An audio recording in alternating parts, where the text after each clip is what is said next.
Has it been a hoax? Whoa, it's MirFrost. Like, comment, and subscribe. Jesus is King. Turn on that post notification bell. Let's get it. Let's go. All along. What do you think these videos all have in common? See if you can catch the connection. The JFK files were finally released. This 60,000-page document was released to the public, and the race to find damning information was on. The files were full of random junk and even disproved sources, but it wasn't long until the interesting facts started to get weeded out. We explored the story of Gary Under, a man who was connected to the CIA who was mysteriously deleted after alleging that the CIA was involved. The shocker of that was the way he was self-deleted, with the rear left side gun behind his ear, even though he was right-handed. The very day after I covered this video, there was some alleged groundbreaking news that broke with research regarding the pyramids. A radar scan combined with AI revealed that there was these 600-meter column-like shapes beneath the pyramids. Speculation started to circulate. Was this proof that the pyramids were hosting some sort of underground power plant or underground city? Was this proof that a prior civilization with more advanced technology existed on this earth? Interestingly enough, our friend Metatron just did a video reacting to the Italian research committee that discovered this information. The truth about their finds is kind of revealing. For those who don't know, pareidolia is the perception of apparently significant patterns of recognizable images, especially faces, in a random or accidental arrangements, motions, and lines. So, this is the part where he's trying to justify his findings by saying, you might think that this is just me trying to add these shapes, because remember, he's saying there are spirals underneath. And he's saying, but maybe that's just something I see. So he's seeing this because he wants to see something, but in reality, it's not that, maybe something else. He says, open quotes, you see that, but I don't see anything. Does artificial intelligence make stuff up?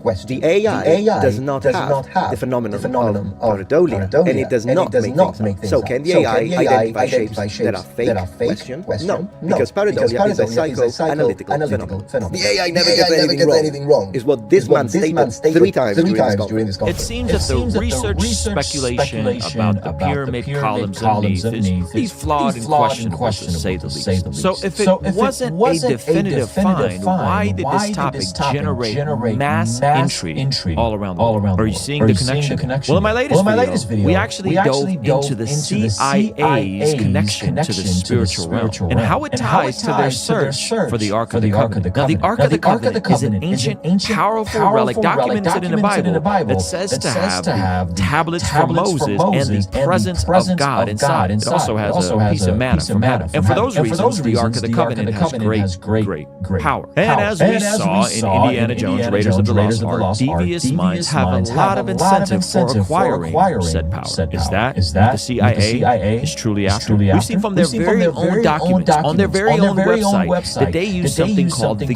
gateway process, where they use mediums and psychics to access the spiritual realm in an attempt to gain specific secret information. But are these experiments just fantasies, or are they uncovering something that the God of the Bible clearly told his people to stay away from? Now, what do all these videos have in common that reveals something very shocking about every single person watching this video right now? Well, that's exactly what we're going to get into on this video. But before we get into that, guys, my name is Ruslan. This channel exists to encourage, empower, and inspire you to live a life that blesses God. And sometimes that includes us taking a look at topics that have captured the internet by storm, including topics like this. So, if you're new here, or if you're not new here, do me a favor, hit that subscribe button. There's a huge percentage of the people that watch this channel, unfortunately, are not subscribed. Let's jump into this video. So one of the patterns I see in our last 6 uploads is the human desire to try and figure out and solve mysteries. And sometimes we want to solve mysteries that we have no business getting involved with, as we see with some of the CIA videos and the JFK. So some of you guys know this about me. I grew up in San Diego in the late 90s, and it was an interesting time for me as a kid to be exposed to hip-hop music, specifically West Coast gangster rap. That's something you may be thinking, what were your parents thinking letting you listen to gangster rap in the mid-90s? Well, that's just it. My dad wasn't in my life, and my mom worked nights, and so I had a lot of time. This made me a super fan of a rapper named Tupac. I was such a super fan of Tupac that after he died, I was in 7th grade, and I actually dressed up as Tupac for Halloween. No, I did not wear blackface. After he died, I did take it really really badly. Huge fan. His music spoke to me. It was actually his music that took me from being hurt by the church, who was mad at God, to becoming mad at God, I guess more of a deist/theist. So when Tupac passed in September of 1996, in September of 1996, I couldn't reconcile someone so influential, so charismatic, so powerful, street skirmish in Las Vegas. And oddly enough, this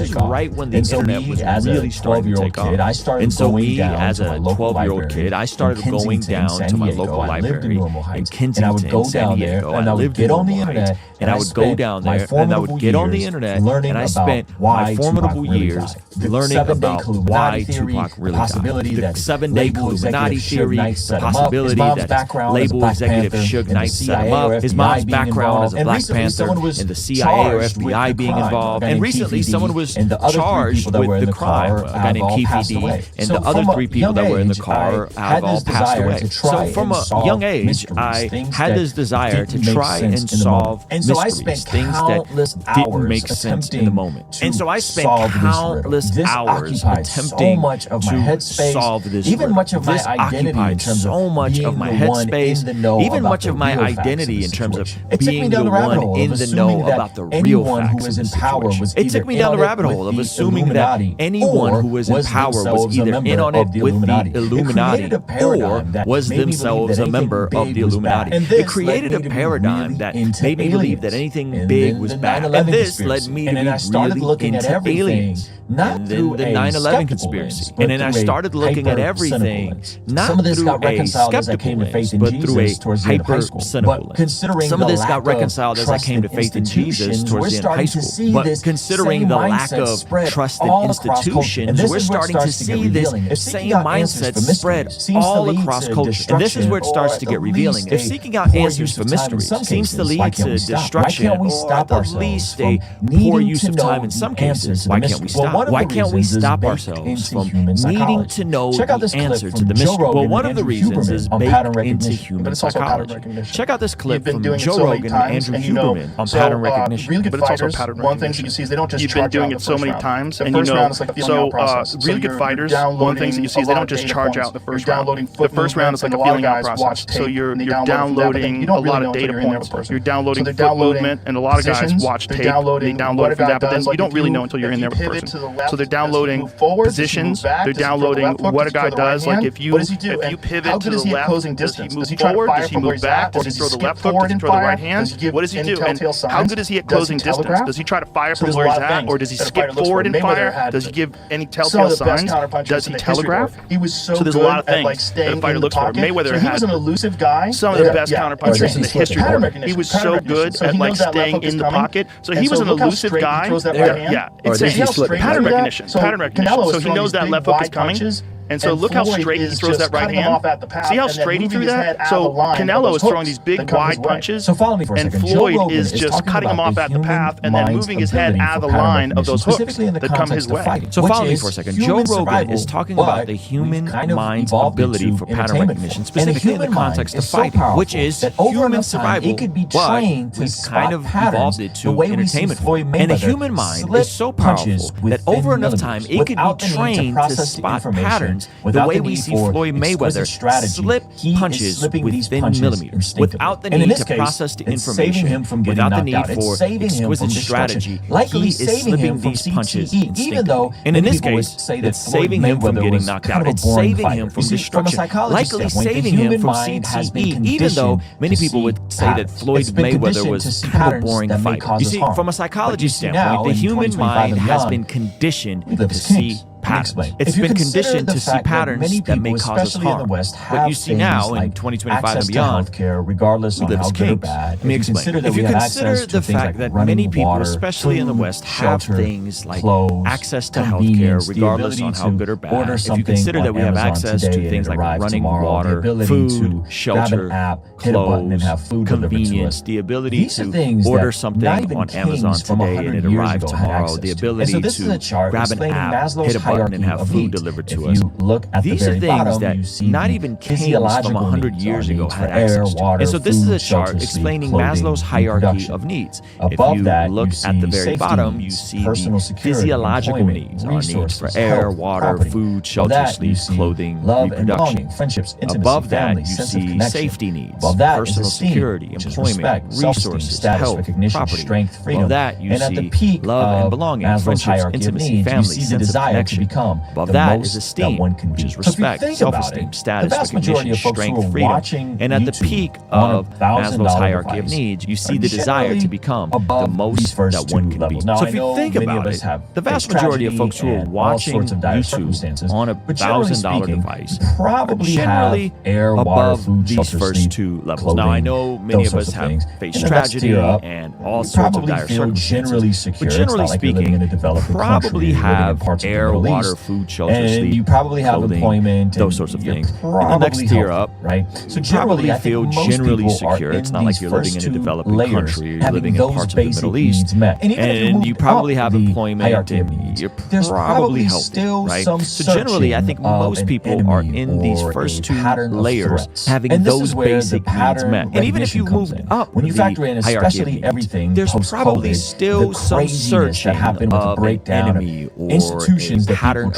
threats. And this is where the pattern recognition comes in. When you factor in especially everything post-COVID, the craziness that happened with the breakdown of institutions that people trusted, we see patterns and threats to us based on things that just don't seem like they're consistent. So seeing these patterns lead us to want to solve problems.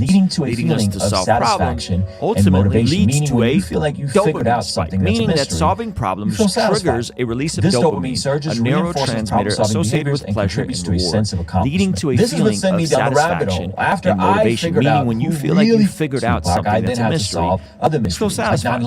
This dopamine surge is reinforces problem-solving behaviors and contributes to a sense of accomplishment. This is what sent me down the rabbit hole. After I figured out who really Tupac, I then had to solve other mysteries, like 9/11, so on and so forth. So why do people enjoy trying to solve these things? Well, in the scriptures, it kind of gives us a clue. Check out what Ecclesiastes chapter 3 says. Verse 9 is talking about what workers gain from their toil. Verse 10 says, I've seen the burden God has laid on the human race.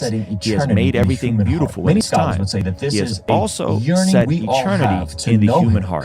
Yet, no one can fathom what God has done from beginning to end. So this idea of God setting eternity in the human heart, many scholars would say that this is a yearning we all have to know Him, because ultimately God is outside of space and time. But when people don't know God and they aren't searching for Him, I believe they could take these desires to solve mysteries and figure out what's at the bottom of certain things in place of knowing the mystery of God. So while these mysteries may be harmless and they're interesting to me as well, I think when we engage with these topics and it's void of any biblical truth, it's void of anything related to the gospel, the God of the universe coming in flesh to live the life we couldn't live, died the death we should have died on the cross in our place for our sins. That is the good news of the gospel of Jesus Christ. The pursuit of these topics can become idols in and of themselves. A distraction or a filling of a hole in your heart to seek for eternity, to get answers that can only truly be filled with an encounter with the living God. And ultimately,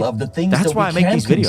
I know that we as people are intrigued by these different types of topics. I also know the detrimental nature of how it can lead to a sense of fatalism and nihilism, where we feel so out of control of the things that we can control that we throw it up and bury our head and don't do the things that God has placed right in front of us to do. So it's okay to enjoy the mysteries. It's okay to enjoy the storytelling, the intrigue, but don't allow those to replace the main thing. And the main thing for all of us is to know God and make Him known. And by make Him known, I mean walking in the fullness of what He has for us on this side of eternity. To not just place our faith in Jesus, get our hell insurance, and check out, but to actually walk in His ways, to live a life that blesses God. And this is exactly what we explore in my 60-day devotional journal, where we walk people through the entire narrative of the Scriptures in 60 entries, 35 days in the Old Testament, covering some of the stories that we talk about on this channel, and 25 days in the New Testament, custom journal prompts, a section for your prayer requests. These are on sale right now at blessgod.shop if you want to go deeper and what it looks like to occupy on this side of eternity. And I believe this is the real antidote to help deprogram ourselves to some of the brainwashing that's going on in society today. If you want to see a playlist of videos where we go deeper on that topic, click over here. All right? I'll see you over there. And the ultimate goal, like he stated, is to live a life of prayer, righteousness, and to model after him. So I pray that this blesses you like it blessed me. God bless y'all. Peace. Lay y'all.